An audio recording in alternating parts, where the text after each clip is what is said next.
Toriteny toko 112. Atsipazy eny ambony rano ny mofonao, fa ho hitanao ihany izy indray andro any. Koa ampiasao amina sehatra maro ny volanao, fa tsy fantatrao mihitsy izay loza mety hitranga eto ambonin'ny tany.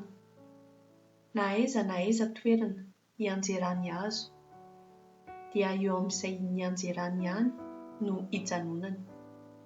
Raha mavesatra ny rahona, dia handatsaka orana amin'ny tany, izay mataho-drivotra na manahy ny orako avy, dia tsy mba hamafy na hijinja. Toy ny tsy ahafantaranao ny fiforonan'ny aina ao ankibon'ny vehivavy bevoka, no tsy ahatakaranao ny fomba fiasan'Andriamanitra mpanao izao rehetra izao. Noho izany dia afafazo vao maraina ny voanao, ary aza mitsahatra miasa mandra-pahariva ny andro, fa tsy fantatrao izay hovanina, na ny teo aloha na ny tafara, na koa samy hovanina avokoa izy roa-tonta. Kanto ny fahazavany andro, ary mahafinaritra ny maso ny fahitana ny masoandro. Na dia ela velona aza ny olona, dia tokony hifaly amin'ny taona tsirairay omena azy.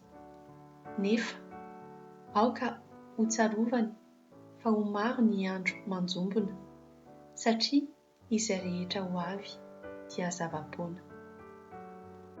Mifaliry ry zatovo amin'izao fahatanoranao izao.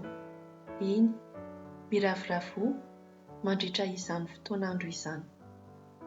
Ataovy izay mahadiavolana ny fonao sy izay mahafinaritra ny masonao. Nefa aoka ho fantatrao fa amin'izany rehetra izany dia ho tsarain'Andriamanitra ianao.